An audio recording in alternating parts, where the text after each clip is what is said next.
Hello. Oh. Ooh. Hola. Hola, hola. Okay, that's good. Thank you. Gracias. So, hablo español solo piquito. So I'm going to speak in English. Hope that's okay. How's the sound? Sounds good? Okay, cool. Yeah, thank you for coming and staying for the last talk of TROPICON. I know it's hard after 2 days of all of the stuff going on, so thank you. This is going to be really fun. I just finished these slides about 20 minutes ago, so I'm very excited to share it. It's a really cool project and not something that I normally do, so it's nice to have something really exciting and new. But before I get started, thank you to everybody from TROPICON, Pedro, everybody else that has helped me get here to do this. It's been super fun so far, and I'm actually staying till Tuesday, so we're going to do some more adventures later on after this. So I heard a couple mentions of Bitcoin and recovering cryptocurrency wallets in the intro. So I am a hardware hacker, and I've always been a hardware hacker. This story started when I started recovering crypto from hardware wallets, and from other wallets also, but there's this one story that sort of set the whole thing off, where a guy had contacted me and said, hey, I have $2 million of cryptocurrency locked on a Trezor One hardware wallet, and this was right at the end of COVID, so we weren't traveling a lot and everything. I was at home, I didn't have much to do, and the email sounded good. He sounded like a legitimate person, and I had known that some friends of mine had done some initial hacking on that device. I was like, great, this is a perfect opportunity. I can learn about this particular process. I can hack the device. How hard can it be? That took 3 months to hack his device, which ended up being successful, which was pretty cool. We ended up filming the whole process, which was cool, but also not cool, because he was in my house, the video went viral, and 10 million people have seen it, and a lot of them want to come to my house. So sort of an unexpected side effect. So I started doing kind of more wallet recovery, using my skills for that. But this particular story is a little bit different. So it wasn't somebody that needed help who was locked out of their wallet, who forgot their PIN or whatever. This was a guy that already had a wallet, and he knew his PIN, but the battery had died on it. And this was a Ledger Nano X, which I'll get into the details of that. But it has an internal battery, and his battery died. So he's like, I'm going to go just buy another device online, the cheapest one I can find, take the battery out of the new one, put it in the old one. So it should be totally easy. When he did that, this is what happened. So he ended up posting about it on Reddit before finding me, and he basically was like, I ordered a device, and I opened it up to get the battery out, and there's extra circuitry attached to it, which is a hardware implant, which is very, very rare. And we'll talk about how interesting this stuff is. So he basically posted, here are some photos. I went to the Thai police, and they weren't interested. And of course, some people on Reddit were hypothesizing about what it could be. But most people were like, you're dumb, you're doing something wrong, you're not telling the truth, whatever, right? They didn't believe that there was actually a threat happening. So he ended up reaching out to me through the wallet hacking stuff and said, I just need an ethical hacker. I need somebody I can trust to look at this, to analyze it, and figure out what it is. And that's what this talk is about, is the journey of taking this unknown piece of electronics inside of this device and trying to figure out what is it doing. And it was very exciting. So he sent me a video. Of course, it sped up, but he's showing me he actually lives in Thailand. So he bought the device from an online store in Thailand, and he wanted to show me what it was before he mailed it to me. So here he's opening it. The main circuitry is on the right. That green circuit board with the tape around it and that little coil, that's added on. That's not supposed to be there in the actual product. And I don't know how many of you, when you buy a piece of electronics, open it up and see if there's anything modified before you plug it into your network, right? Nobody does that. But he just happened to. Most people are going to buy something like this and use it and then not know why all of their cryptocurrency is gone at some point. So really, really cool. So before we get into the actual story, I want to talk a little bit about hardware espionage, because it's something that is really hard to find in the real world. There's always a lot of academic talks about yeah, this could happen, somebody could compromise your hardware, blah, blah, blah. But seeing it happen is like when we find, some new network attack or something, some hacking group doing something that's like, oh, we never saw that in the wild before. So this is very exciting. And the concept really is we can't trust hardware. Even though we think we have a piece of hardware that does a certain thing, we can't guarantee that it doesn't do other things as well, unless we open it up, unless we analyze it. Maybe it's a hardware modification that's easy to notice when you open it, but it could be a firmware modification, something in the code that unless you're checking the code, comparing it against a known good set of code, you might not know that it's doing something else. And there are lots and lots of discussions about what you can do as an attacker to do some sort of espionage. And hardware espionage has actually been happening for a long time. And there are so many different ways that you could actually compromise a device.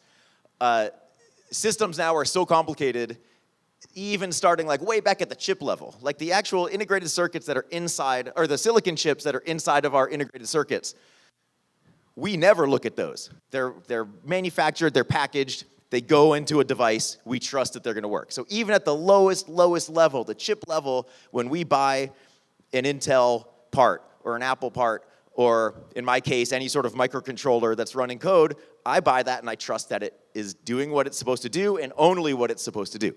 So even at the early level, we can't really verify what's going on. There's a lot of academic work in sort of the chip side of compromise and adding in backdoors and functionality, because at that level, you can't, at least currently, see if there's any problems in it, because in order to get to the silicon, you have to basically destructively disassemble the chip to look at it, and now you can't use the chip anymore.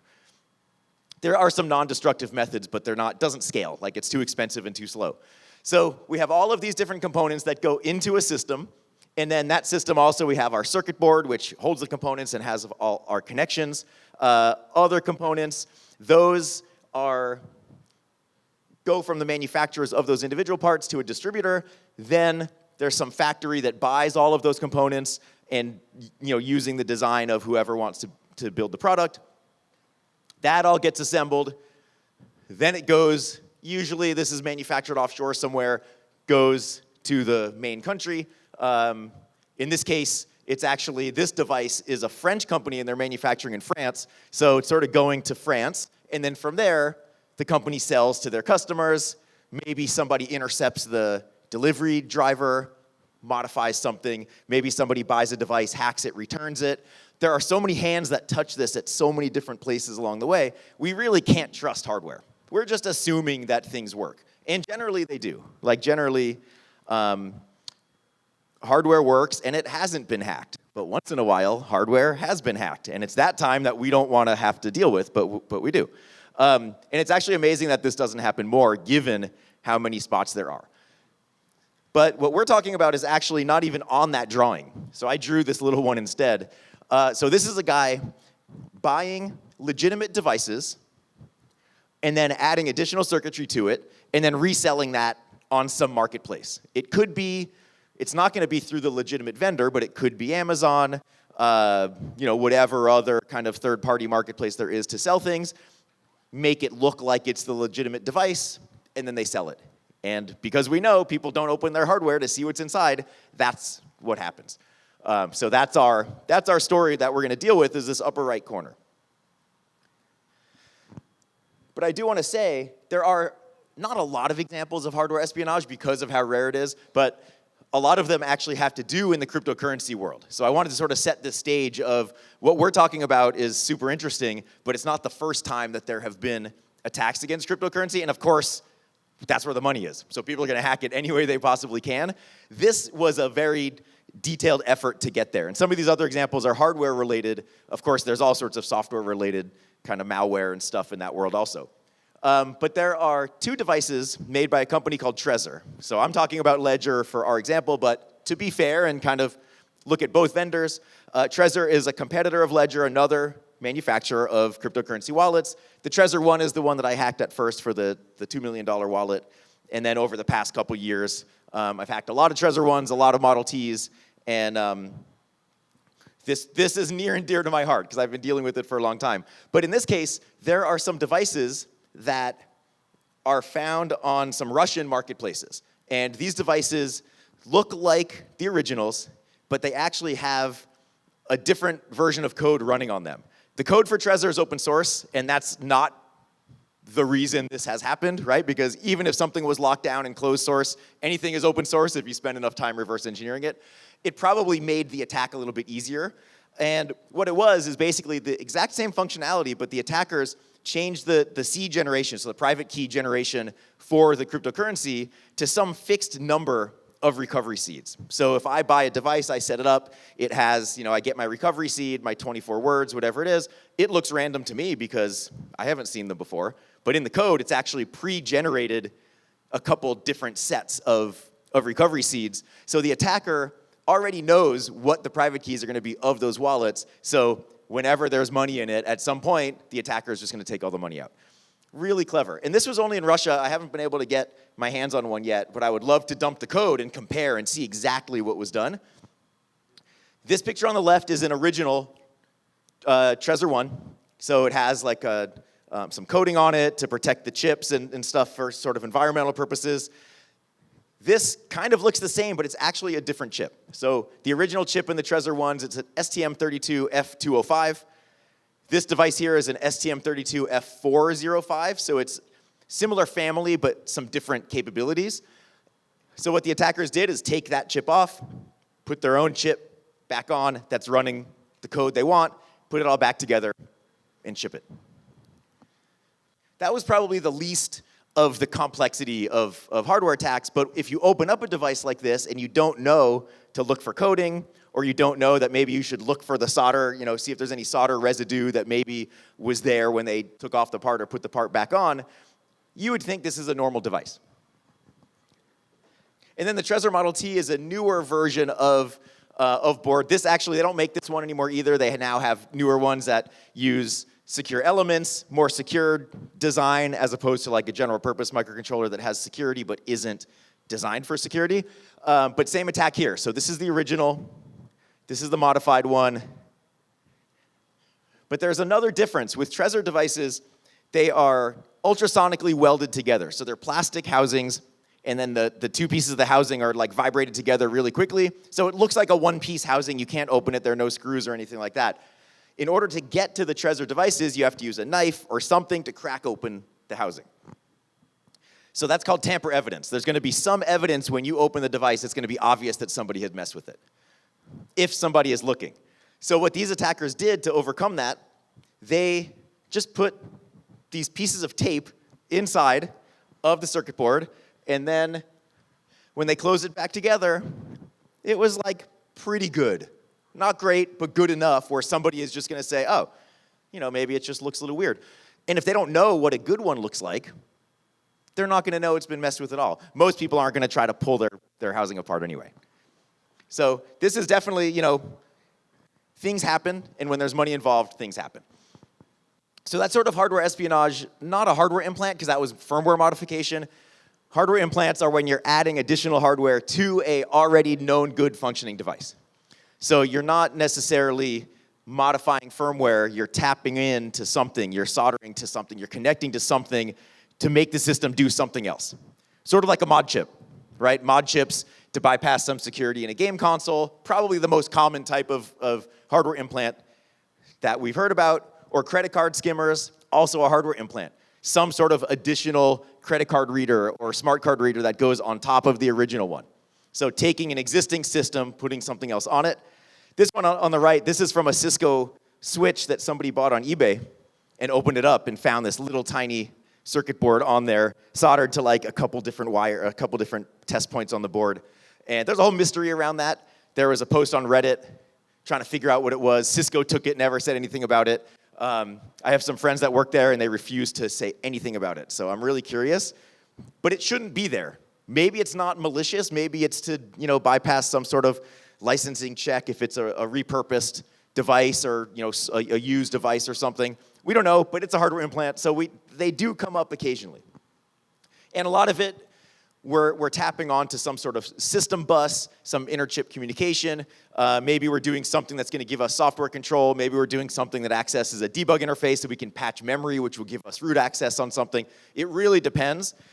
to figure out how to do a hardware implant, you kind of go through this hardware hacking process or reverse engineering process, similar to what we're going to do, to get a sense of how the system works and then see the best way to implement your attack.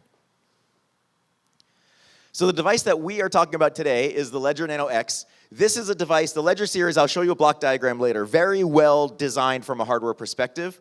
And it actually, they had told me when I had disclosed this work to them that their design is so good that these kind of external hardware implants are the only way to hack the device or to compromise the device, because getting the actual recovery seeds out of the secure element, nobody has done yet.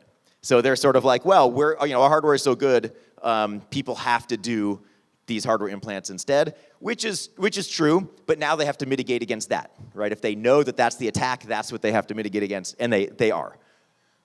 So this was something a bunch of years ago. Ledger got hacked. Their customer database was stolen. So floating around the internet were lists of everybody who had bought a device, which is a great target.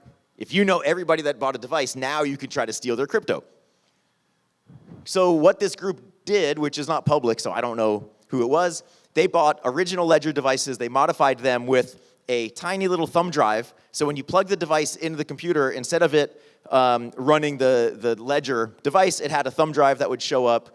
And there was a letter that came with this device that was just mailed to people. And I'll read it to you. And basically, it was telling people to upgrade their device because of the attack, because of the hack of the database. Enter in your recovery seed into the software to set up your new device. And of course, it was just malware on the thumb drive. I don't know how many people got burned by this either. We can't really see the letter, but it basically is from the CEO of Ledger. And it's like, sorry about the hack. We care about your security, so to be safe, run this software. It won't let you set up a new device. It only works with previously set up devices. Enter in your recovery seed. It will all be fine. Thank you. This is what the device looks like. To me, it looks like it's been resealed, right? It's been modified, repackaged. It's kind of a crappy packaging. And then here's the instruction packet. Fill the forms with your old recovery phrases and then type them into the software. To most people, this is ridiculous, right? We would see something like this and say, first of all, somebody's sending me something I didn't ask for. Second of all, this makes no sense why I would put my recovery seed into anything other than my own device that I trust. But people who are susceptible to being scammed and tricked don't pay attention to stuff like this. There are, and I didn't realize that because I saw this, I'm like, why do people fall for it? There are a lot of like Joe Grand impersonators on the internet because, of course, there's cryptocurrency involved. If somebody can say, hey, I'm Joe Grand, send me $10,000 and I'll help you, recover your crypto, people fall for that. So a lot of times people will like talk to a fake Joe Grand, and then a couple months later they actually find me, which is really not that hard to do on the internet. And then they're like, hey, I was talking to you on Telegram and I gave you $10,000 and then you disappeared. I'm like, that was not me. And then you have to basically convince them that that wasn't me, which is a whole other thing. So people fall for things even if they're obvious. This is what the circuitry looked like inside. So the top side looks totally normal, unmodified. Bottom side has this little thumb drive soldered on. So very simple but clever. And a lot of expense to actually do this. If you're buying Ledger Nano X's, they're not cheap. I think they're at least $100 US. So a very concerted effort against a targeted group, the people that they knew had bought these devices. Apparently 9,500 of these devices were shipped. I don't know where that number is coming from. Oh, somebody in one of my training classes had apparently mentioned it. So unconfirmed, 9,500, that's a lot of money to invest in an attack. So it's probably worth it, I'm assuming. Okay, so that's a little bit about hardware implants, espionage. Now let's get into the actual device that we're interested in. So the guy had sent me his device from Thailand. So I had one, but I didn't want to mess with just one because that's risky. If you only have one device and something goes wrong, now you can't do anything else. So I wanted to see, could I buy more? So I went and looked. He used a store called Lazada. It's a third-party kind of marketplace. I guess it's kind of like the Amazon of Southeast Asia. And you can buy, all sorts of stuff on there. Ledger does have a legitimate presence on that site. If you search for Ledger, you'll see the legitimate site there, but you will also see a lot of other companies that are not the actual Ledger company, but they pretend to be. They have like Ledger TH for Thailand or TH Ledger, whatever it is. So they make the page look the same, but not totally the same if you kind of pay attention to it, but good enough for most people will fall for it. And their prices are significantly less than the main Ledger account. And that's why the guy ended up buying one of these, because they were cheaper. So a bunch of different ones for sale on the store. So I ended up finding those. I found a reshipping service where I could contact somebody who lived in Thailand, tell them what I wanted to buy. They would buy it. It would ship to his address in Thailand. He would repackage it, ship it to me at my house. So a couple months later, I end up with 3 devices, brand new, shrink wrapped, and they look good shrink wrap. Everything is correct. The boxes are correct, everything. And they did not look like they were modified at all. So whoever had shrink wrapped these had done a really good job. So my first thing was, okay, I need to take one apart. Now that I have 3, I can get a little more aggressive with some of them because I want to make sure at least I have a couple that work. So got my 3, open it up. All 3 of them that I opened had the implant in it. So this seller, or basically the non-legitimate Ledger sellers, were selling the ones with implants. So now I had a bunch, which was cool. So here's what it looks like inside, like we saw in the video. This is the main device. There's a whole bunch of wires here. These wires have a thin, clear coating on them, so it looks like they're all touching, but they're not. I mean, they are, but they're not electrically conductive. And they're all going to different places. And then this is our implant here. The problem is the implant is glued down. So the first thing I had to do is say, okay, how do I get the glue off so I can actually see what's going on with the device? I happen to have some acetone from when I removed and replaced a battery. It was either in my phone or my laptop. From iFixit, they send you a little kit of acetone. So I was like, let's try acetone, which is usually to remove adhesives. It's a solvent, it'll remove all sorts of stuff. And I figured, let's just squirt some acetone in there, see what happens. Squirted some in, waited a minute or so, and the stuff actually got really soft and kind of gooey, and I could pry it open, and now I could take the entire device out, which is cool. And then I spent some time cleaning it up and everything. So this is ultimately what it looked like. We have the battery, and then we have this implant. This is what I had to reverse engineer. And already you can see, most chips are going to have part markings on them that we can see the part numbers, the manufacturing logo, so who manufactured the chip, maybe some other data like a manufacturing date or something. Nothing. They're all scraped off.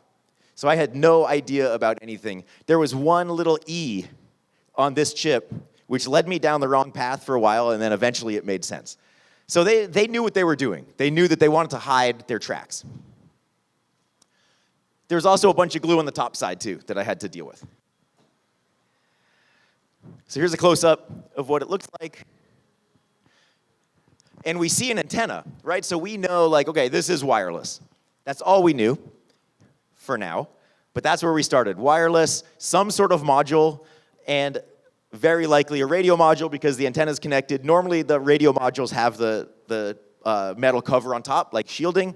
That was taken off also to make it harder for us to figure out what it is. But a single little antenna there made by hand. So I was like, this looks to me like some sort of generic RF transmitter, 900 megahertz. Maybe I could pick it up with a flipper device or hack RF, whatever, which we'll talk about. And then 2 other chips. I guessed this was a microcontroller. I guessed this was external memory, SPI flash. I was wrong. And then here's the backside. Some test points. Test points are put on interesting signals that the engineer needs access to, or in this case, where it had to connect to the target board. So there's a bunch of connections that would go from the implant to the Ledger device, and then a bunch of connections that weren't connected to anything. So those stood out to me of all right, they're there. Whoever designed this system probably needed those during manufacturing or development to test the system, maybe to program the system. Those are cool. This is really small. It's, 20-something millimeters per side or something, really small. So this is zoomed in with an 8x microscope. We see a version number. So this is version 5. There are prior versions of it. I've seen one picture of it, a version 2, and what I'll mention at the end is we know that the attacker has refined this process to have a device that looks a lot better. So it doesn't have wires coming off anymore. They've refined it because they know that we're starting to look at it. So I had to figure out, first of all, where all these connections go, what do they do, and then, to me, these are like additional interfaces that I could start looking at once I got to that point.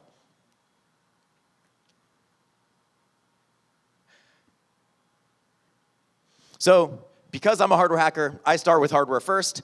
Sometimes that leads me down a software path or a firmware path, but seems like the most natural place to start is reverse engineering the hardware, trying to figure out the connections between things. This is a block diagram of the Ledger Nano X, the design. They have a microcontroller on one side that handles some of the USB interfacing to the computer, but almost all of the rest of the intelligence is inside of what's called a secure element. That's a device that's specifically designed for security, as opposed to a general purpose microcontroller that might have some security, but it's not really, doesn't have mitigations to a lot of attacks. Secure elements have mitigations to things like fault injection, side channel power and timing attacks. Things that, like more advanced techniques that we would use to break chips, they have security for those. They're more like smart cards than they are like microcontrollers. So much more security built in. What Ledger learned from the Nano S, which was their first version, is the more that they can have running in sort of the secure envelope, the safer things are. So they have some buttons and that you can control the device with, and then they have their OLED screen that's connected through an SPI bus, which is a standard type of, usually like an inter-chip communication bus, so chips talking on the board, but you can control peripherals as well. So the secure element is talking to the screen and telling the screen, drawing on the screen what it needs to draw. So this was nice to find because I kind of knew how the system of the Nano X was set up. So then when I start reverse engineering to see where the implant was connected, I could start putting, piecing things together. This is showing a regular, unmodified version of Nano X. This is the top side of the modified one. And there's all sorts of stuff going on here. Like, what is this? I thought they just had an implant in there. But there was actually additional connections and things they needed to do to trick the Nano X into thinking that it was actually a legitimate device. Because they had to basically shrink the battery, they had to do some kind of tricks related to that. This is the regular size battery that comes with the Nano X. This is the size of the battery that comes with the implant. And the smaller battery doesn't have some of the intelligence that the bigger battery has. There's usually a battery management system on board that handles charging, and also there's a thermocouple, so a temperature sensor to make sure that the device isn't overcharging and overheating. That feeds into the Ledger, and the Ledger must look at that and check the battery health to decide, does it need to stop charging? Should it tell the user, whatever it is? The smaller battery, it may have some battery management. I don't think it does. It definitely doesn't have the temperature sensor. So one of the modifications was basically the attackers had to bypass where the temperature sensor comes in and put a fixed resistor there to basically trick the system into thinking that the temperature sensor was there, and it was always at room temperature, 25 degrees C. So that's one trick they had to do. The other trick is there was basically a fuel gauge to tell the system like how much battery is left, so it can say shutting down or whatever, because it had an auto shutdown.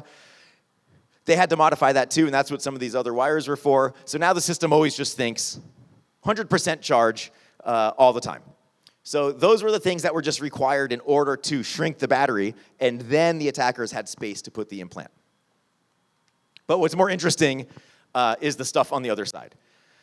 So this is the back side.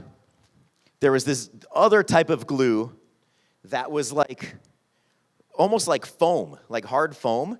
And I didn't try putting the acetone on it because I could just use my knife and kind of shave it away and kind of peel it with my fingers.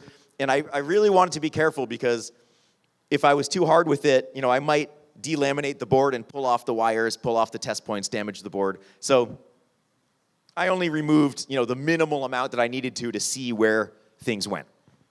But I could tell that all of the connections from the implant were going to different connections on the board, which we would assume is correct. But then I had to figure out what all of those were.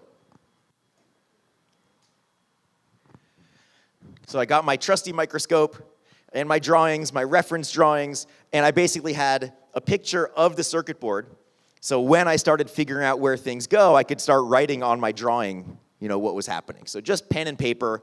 My computer usually is on the other desk because I don't want to have to deal with the computer while I'm actually working. So I'll draw stuff, make notes, and then go back to my computer. So that's kind of what things look like. And it turns out that the microcontroller on the implant is connecting directly to the SPI lines of the LED, or of the OLED display. So it's basically monitoring the communication between the secure element and, I say microcontroller, it's the secure element. From the secure element to the OLED, so it's monitoring the communication. It's like, well, why is it doing that? Like, it's weird. It's monitoring something, it's passively listening as the screen is being, as the screen is receiving data and displaying whatever it's receiving on the screen. So it's like having a keylogger or like a remote access Trojan, whatever, that's looking at your screen. So I was like, what could the purpose be? Like, what is the attacker trying to do in this situation? And if you think about the design of the Ledger, like, they don't have a lot of other options of things to tap onto. They could look at button presses. That doesn't tell them really anything. The screen is the only kind of user interface thing that they could get access to, except the USB port, but that's almost, that's firmware, probably locked down in a different way. So why would they do this? Maybe they can look at the screen, and when the user enters their PIN, they know where the user lives because they sold the device to that person, so they have the address, of that person. They could then go, once they know the PIN, they could break into the house, steal the device, unlock the device. That was my first thought, because I thought that radio module was a general purpose, kind of low-range wireless system. So they'd need to be maybe in a van outside, waiting for the person to enter their PIN so they could capture it. Some short-range thing. And then I was like, well, could they maybe, they could monitor the transaction history, like when somebody is buying and selling cryptocurrency, they have to validate or verify the addresses and the amounts on the screen. So maybe the attacker is seeing that stuff on the screen and doing something with it, right? Then they know, okay, Joe has transferred $5 million, so he's going to be the one we want to target. And then I was like, maybe they're looking for something else. When you set up your device, the Ledger is going to show you your recovery seed words, your private key. You write those down somewhere. This is with any hardware wallet. You write your words down on a piece of paper. You're supposed to store that somewhere safe, like a safe or a bank or somebody else's house or whatever it is. Those words are shown on the screen. So maybe it's like capturing the startup sequence where somebody is getting their recovery seed. But I wasn't really sure because, again, I thought it was this short-range thing. If somebody was capturing the recovery seed, they would have to be sitting outside the house while the user was setting up their device. So it didn't fully make sense to me yet. So what I started doing at that point is getting into the hardware. I wanted to start interfacing with the different interfaces on the board to see if I could start gathering information about what was going on.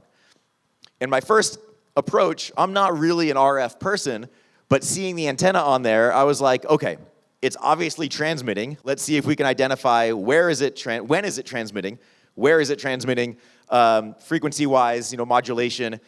All I have is a hack RF for a software-defined radio. So I figured I would just run that, and if it was some easy thing, I would see it.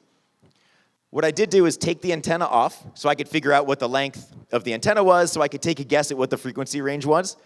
And I was guessing, it's around 937 megahertz, which is within the band of, I think it's ISM, kind of general license-free data transfer, short-range data transfer. So it kind of made sense, lined up with my hypothesis that it was the short-range thing. But we'll see. So I ran the hack RF, and we see some stuff here. This might be cellular range or something. And then I plug in my hardware wallet to see if anything happens. There are these little blips that happen right after the device gets set up. I don't know if that's noise from my computer or maybe that is something, but I didn't see anything super obvious. Like when I was pressing buttons and changing the data on the screen and trying to set up the device and all of those, trying to test those hypotheses I had, I wasn't seeing anything obvious of ooh, now I can focus on this to try to decode it. It just wasn't there. So that kind of confused me a little bit of maybe it's not transmitting the screen all the time. Maybe it's only doing it sometimes. Maybe I'm missing when it's doing it. But it kind of made me wonder, like, maybe it's not just this generic RF short-range thing. Maybe it's something more. What I wanted to understand, too, is what does it look like when I'm capturing the SPI? Or what does the SPI communication look like that this implant is monitoring? Because it's always nice to know, like, what is the implant seeing? And then how is it doing something with it?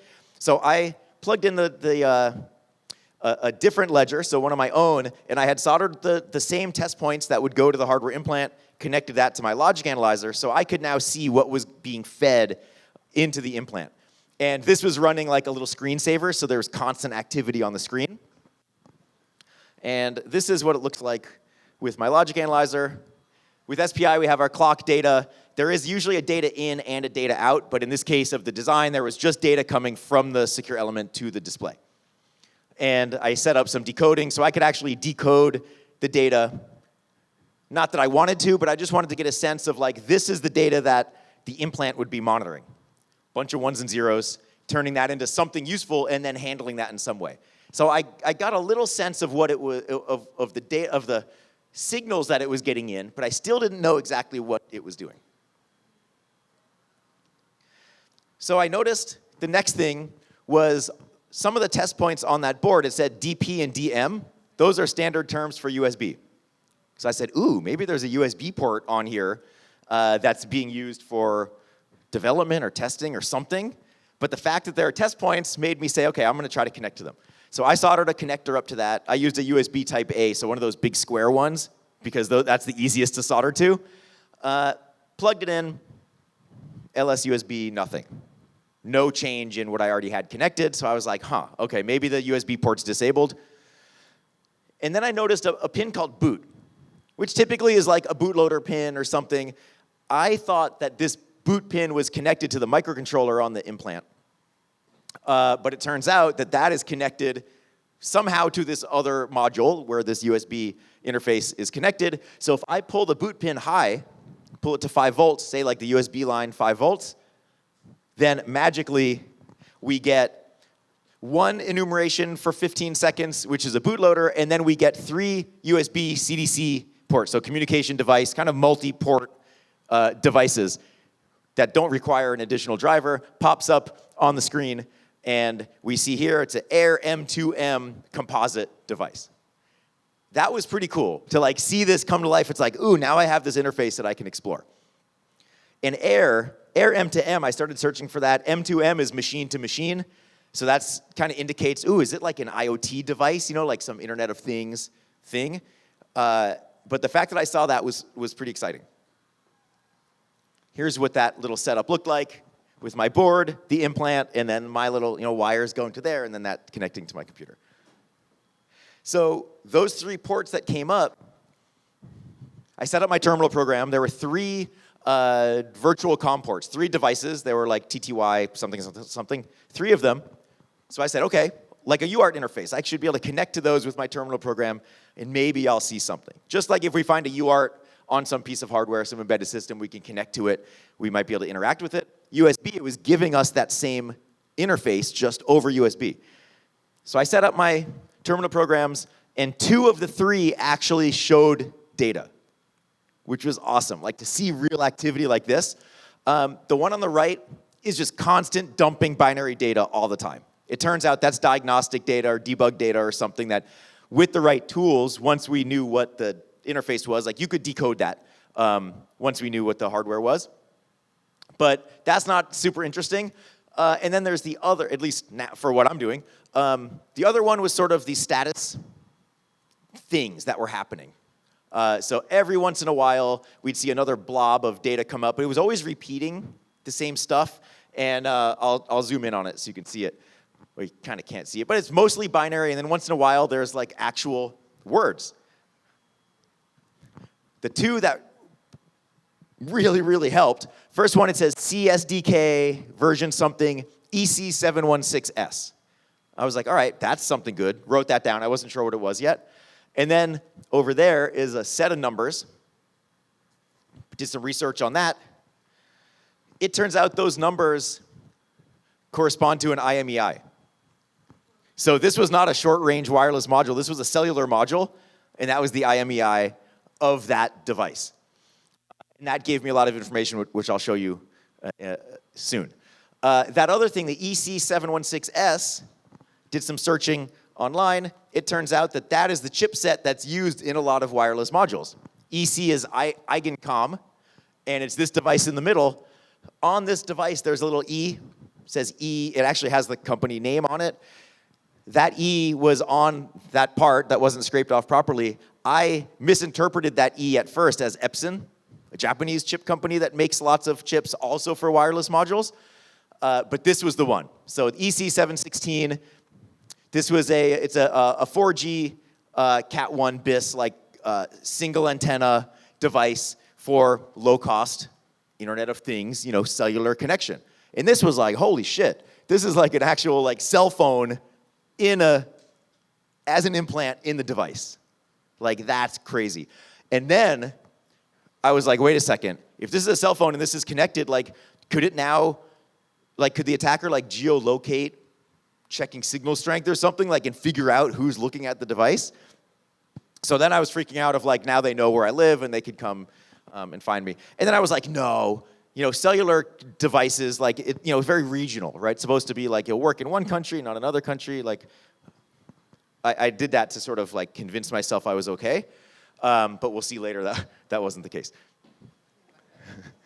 So yeah, this was crazy. So now we know it's a cellular module.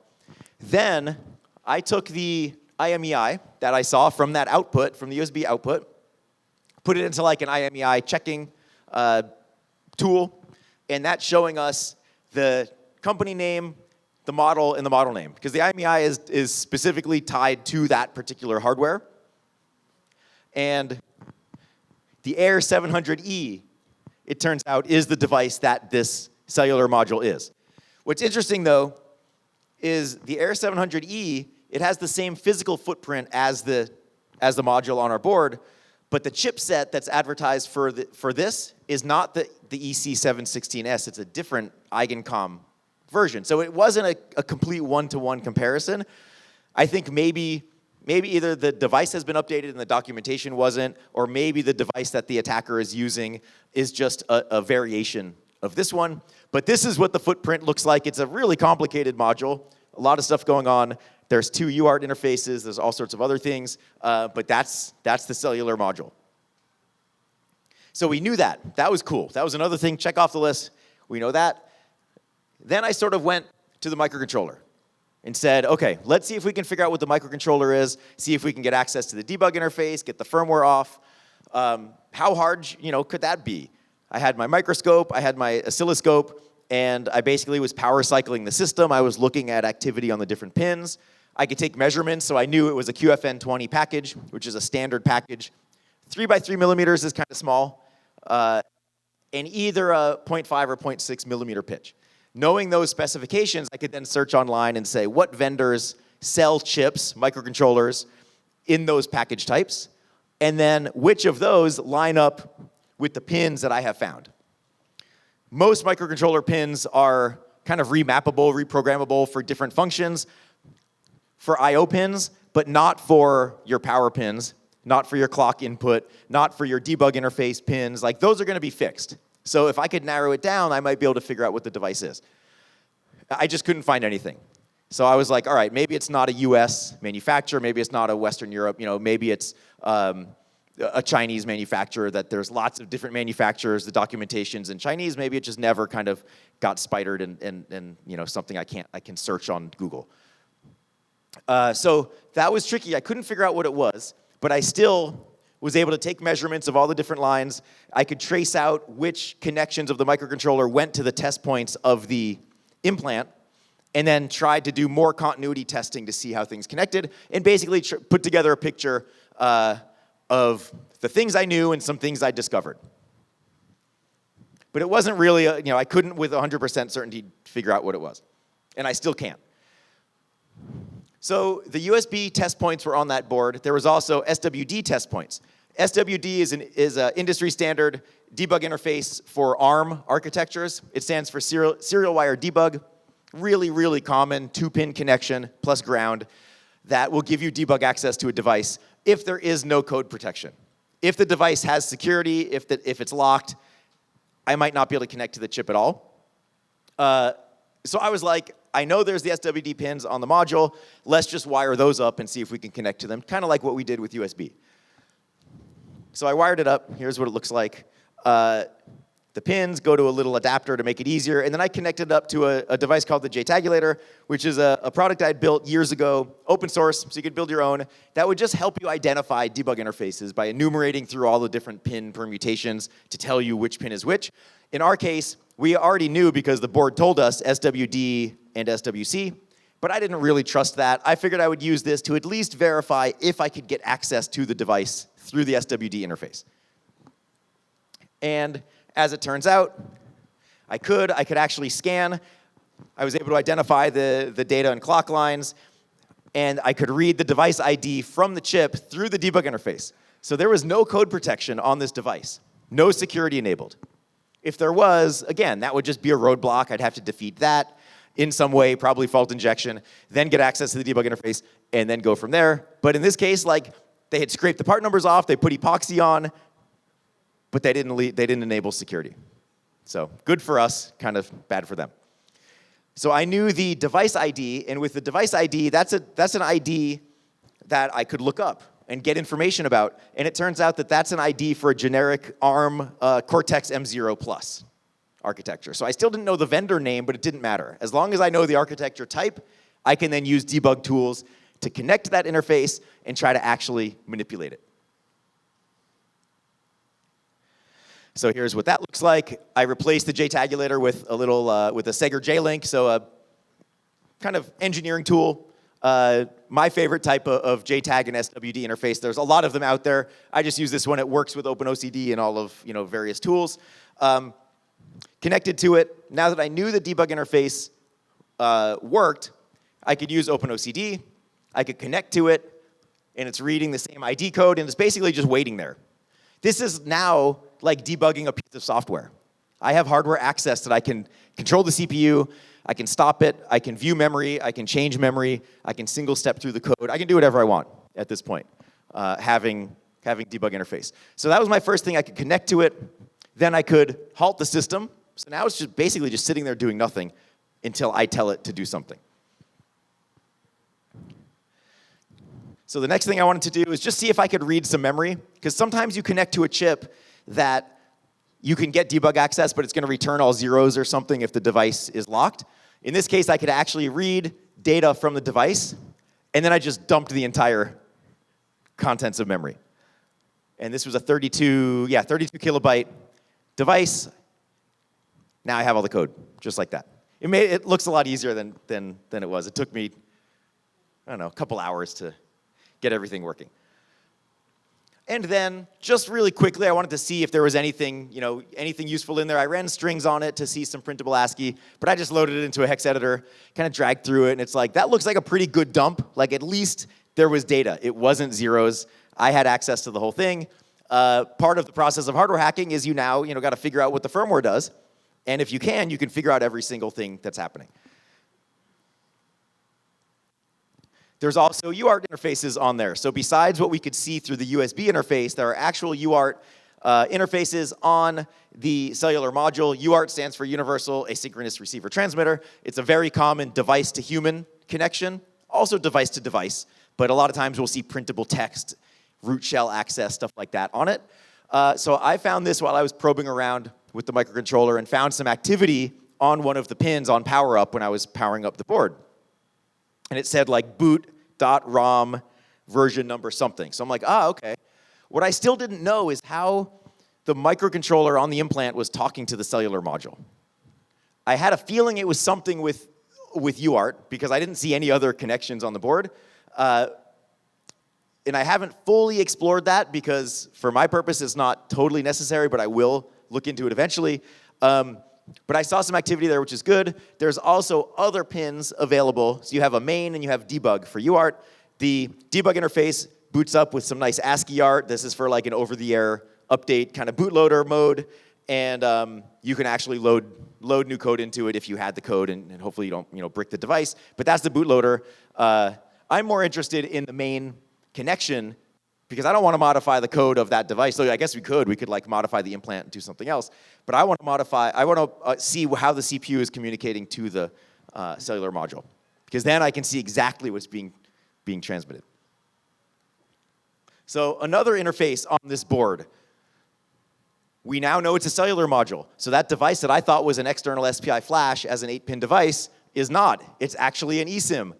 And I had never seen an eSIM. It's basically a chip version of a SIM card. It's an 8-pin part, same exact package as SPI memory, but I'd never seen one. So when I started reverse engineering the board, I started questioning myself of like, why these pins don't make any sense to chips I've seen before. And it even got to the point like, I threw this into ChatGPT as like a last-ditch effort, and it had no idea what it was. So even ChatGPT doesn't know about eSIMs. But the pins here, the upper left and the upper right are the power pins, which is really a dead giveaway that that's an eSIM, now that I know that it's an eSIM. So if you ever encounter a chip that has power and ground at the top, it probably an eSIM. So I was doing some measurements, and I actually found some data before I knew. I found a clock and a data line that was being transmitted right as I powered up the device. So the cellular module is reading the contents from the eSIM on power up to configure itself. And then it turns out that the eSIM is in this MFF2 form factor, just like a regular DFN 8-pin package. And you can communicate with it just like a regular SIM card. So if you've ever done any sort of cellular phone hacking or looking at SIMs, there are a lot of tools available for that. I just had to go from little chip to interface on my computer so I could actually read it. So I looked through all of my bins of stuff that's in my office, and I found a little USB to smart card adapter. And I was like, all right, well, how am I going to get that chip onto that adapter? So I bought on Amazon for like a couple dollars a DFN to DIP adapter, and then that goes to the smart card extender that's sort of a tongue that sticks into the device. So I'll show you what that looks like. But first I had to actually remove the eSIM. The eSIM has what's called an exposed paddle underneath, so I had to use hot air, and when you use hot air to melt the solder, it basically heats everything else on the board as well, and all my wires came off, there's little tiny parts everywhere, those all came off the board. So this device that I was using for the analysis up to that point is now totally taken apart. I took off every chip because it's unusable, but I got the eSIM off. And this was a board already that I'd been probing around on and experimenting with for the past couple weeks. And it turns out that there was actually some data on there that proved to me that I was doing that. Here's the adapter. So this little kind of adapter this smart card kind of footprint is on this side, and then this is the DIP adapter that I bought that I can put the chip into. I'm just glad I had all of these pieces available. So took the chip, stuck it in that little socket, stuck it in my USB port, and ran a tool called PySim, which is a set of tools that let you interact with SIM cards. So messed around with that, tried it with some smart cards that I knew what they were first, but this is actual data communicating from my computer to the SIM, and it's connecting and it's discovering what it is and everything, which is pretty cool. So it did the connection, did the interaction, and now I have a whole command system through PySim that I can start talking with the eSIM and getting information. So then I ran a command called tree that lists basically the whole file system of what's available on the device. And then I ran a command called export that's going to export all of the data from the SIM to my computer. So just that tiny chip had all the cellular information. Also, there's a lot of stuff that is kind of irrelevant for our purposes. There's a lot of things that because it's not a mobile phone, there's things in there that are not used. But the stuff that we did find really kind of brought home exactly what this system is doing. And that's on some information here. So I basically took all that information that's dumping everything with like reading every file, essentially, and exporting it to a file so I can look through it. Some of the most interesting stuff is the IMSI, so that's the subscriber identity that is also unique to that device, but it will tell us what carrier it's connecting to, like what carrier is hosting that SIM, and it turns out that it was Vodafone in the Netherlands, which was not what I was expecting because this was a device bought in Thailand. So that first is interesting, of why the Netherlands. Then there's something called the SPN, the service provider name, which is all in ASCII hex bytes. That translates to data only. So now we know it's a data only SIM. No voice calls, no text, nothing like that. Then there's two other things. One is called the EPS loci. It's like a location for, I think that's an LTE connection. And that's showing the Philippines. I'm like, okay, that's weird. And then there's this LOCI GPRS, which is a different interface, and that's showing the US as T-Mobile. So what this tells us is that the device was first configured in the Philippines, and then when I was using it and hacking on it over those couple weeks, the module had actually connected to T-Mobile in the United States, wherever that T-Mobile cell is near my house. So it actually was connecting to the cell network while I was using it, where I had sort of justified, like, there's no way it's connecting to like a US, cell tower. I was totally wrong, and it was. I did look up to see, like, can the user that's receiving the data do triangulation, and the answer is no. So all they know is that I connected to a T-Mobile cell tower somewhere, and there's data from it in the US. So they know that somebody in the US is reverse engineering their hardware implant, and now that I'm talking about it, they know it's me. So hopefully that doesn't piss off too many people. So with all of that, that kind of makes me now understand antenna, got our cellular module, eSIM, and the microcontroller. So the microcontroller basically is taking in the contents of the, oh no, sorry, I'm not even gonna give that away yet. So one last thing, the firmware. So I had the firmware. Now we could try to figure out what was happening in the firmware before data was getting sent to the cellular module.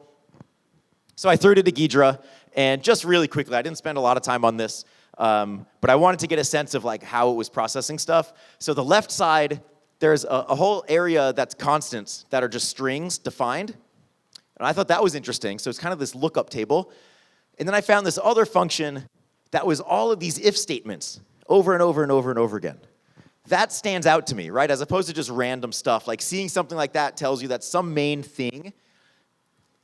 So I did a little graph on it. So that function has 26 if-else statements. 26 characters for the US alphabet, A through Z. The code is actually looking for the glyphs, like the graphical representation of the characters as they're being transmitted to the screen from the secure element to the OLED. So the implant knows when letters are being displayed on the screen, then it processes those, sends it over the cellular network to the adversary.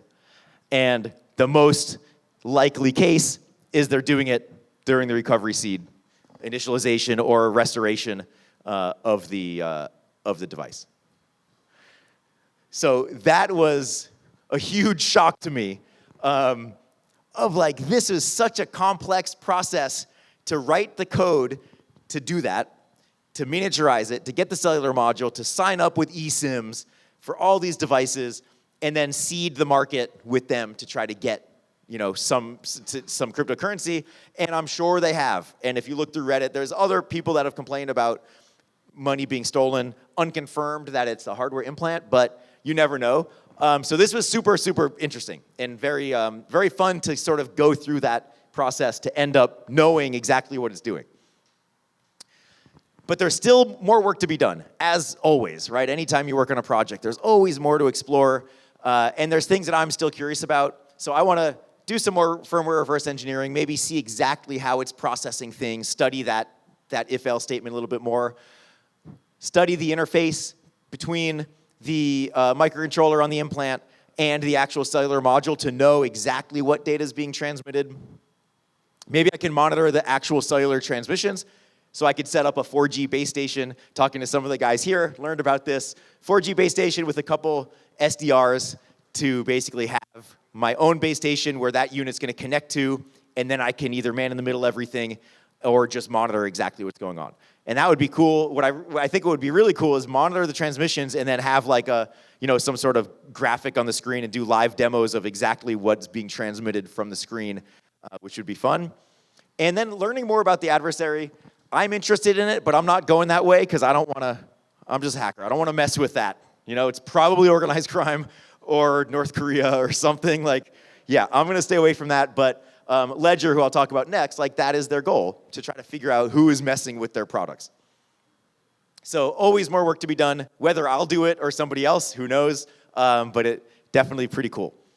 So I did disclose this to Ledger, and I reached out to them and said, hey, you know, I'm giving a talk at TROPICON about this hardware implant on this day, and I wanted to let you know.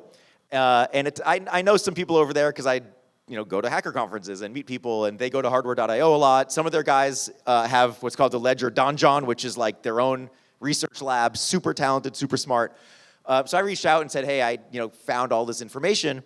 And they were aware of it also, but they only had one unit and they took all the parts off. So they weren't able to have it functioning yet.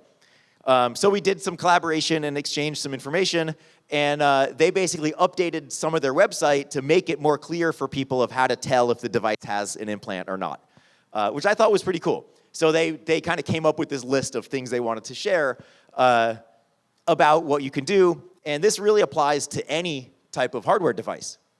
First of all, like if you can make sure that it hasn't been modified, if you compare that to some known good thing, then you'll know. So they have pictures on their website now of like disassembled, all of their disassembled products are on there. They have some best practices of like buy from legitimate suppliers. Don't find the cheapest option. Like don't buy from eBay or AliExpress or Lazada or whatever. Like find the legitimate place so you know for sure.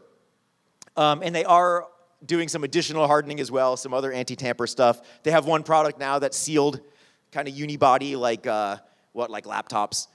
So more tamper evidence that will make it more obvious. But again, there's always a way to sort of, you could take something out, reseal it if you really wanted to. It's going to make it harder for the adversary, but they're taking the right steps, and that's what's cool, right? Of like, they're hackers also, so they're sort of taking this stuff in and saying, this is interesting, let's make the product better. I'm not a shill. They didn't pay me anything to say that, but when you find a vendor that actually takes security seriously and responds nicely to researchers, is pretty cool. And I think that's still a lot more rare than the companies that either ignore you or threaten to sue you or something like that. So yeah, I'm pleased with the process, and I learned a lot from them about this device as well, and they learned from me. So the summary, yeah, hardware espionage is real, supply chain attacks are real, not only the software side, which is what we normally hear about, but hardware as well. And when they do happen, it's a big deal. Yep, Nano X implant's going to exfiltrate the data from the screen, and there has already been a new version that the adversaries have done. And these links, I will put the slides on my website shortly. If you just go to joegrand.com, you'll eventually find my website. It's already improved, and it looks a lot better. So somebody who's not expecting anything will look at that and think it's part of the product, which is pretty cool. So anyway, thank you for listening, and muchas gracias, and yes.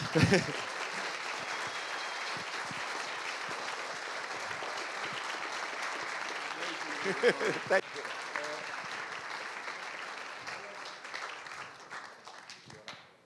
Thank you. ¿Alguien tiene alguna pregunta? Muchas gracias, Joe. It was amazing, like always. Primera pregunta.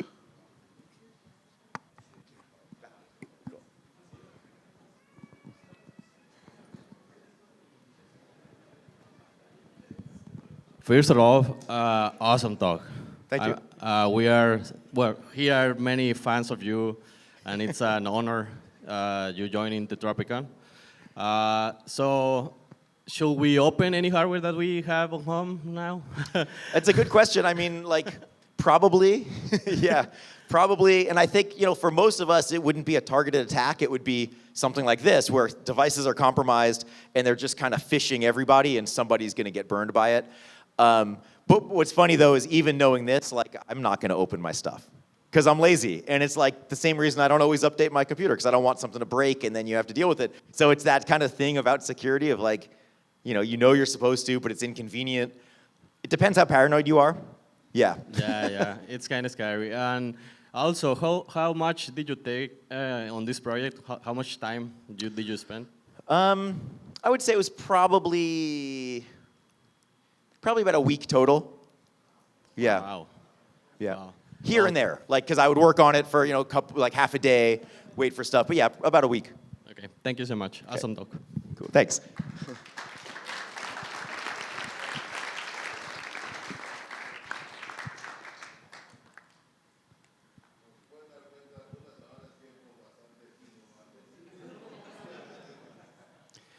liked your takeaway about identifying the eSIM when it was previously you thought it was a different kind of chip.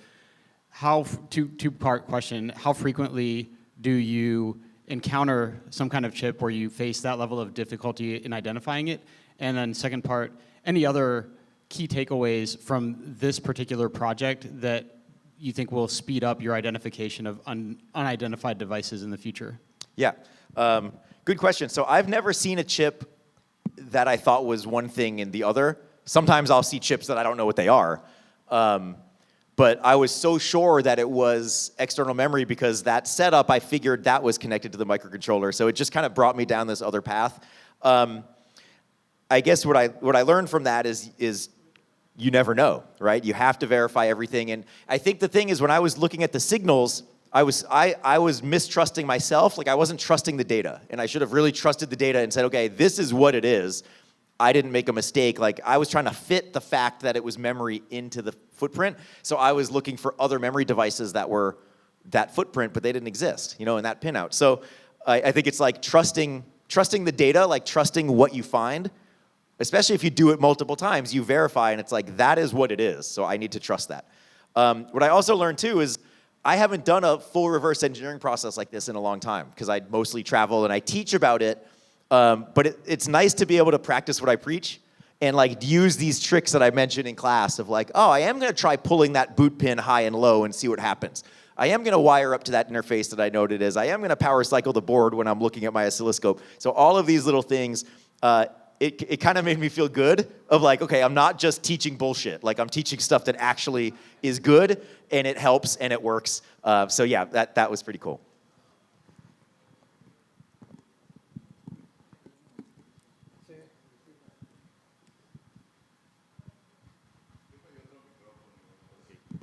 So 2 quick questions. Are you going to be publishing the firmware, like the binary? For the microcontroller. Is the camera still on? I was not planning to for fear of like really pissing somebody off. Gotcha. Wink, wink. Yeah. Yeah. Talk to me after. And the second question, did you run strings at all? Because usually those modems work with the AT commands, and those are like plain text. So Yeah, you so- should be able to see like the endpoint of the connection. Right, so I ran strings on it and I didn't see the endpoint and I didn't see any AT commands. So it turns out that it's actually there's some binary communication instead. For these AIR 700 modules or the EC 716, it will accept AT commands, but there's something else. Because all that diagnostic information also that's coming constantly is binary. And Luat is the company that makes that module. And they have some documentation about their different modules and the different format of that diagnostic data. So I think that it's not AT commands, that it's binary. And that's why monitoring those, the main TX and RX pins while the device is transmitting will be the best way to find out. I just haven't done that part yet. But yeah, in strings, there was like I don't even know if there was anything useful.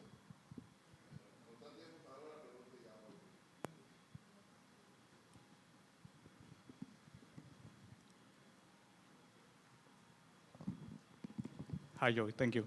I have a question. So this feels a lot like advanced persistent threat, and at least in my circles or in my networks, you don't see like people talking about, oh, we have a new group doing this type of, implants in this region. Do you think that the industry should start paying more attention to this type of attacks and, trying to, flag these groups?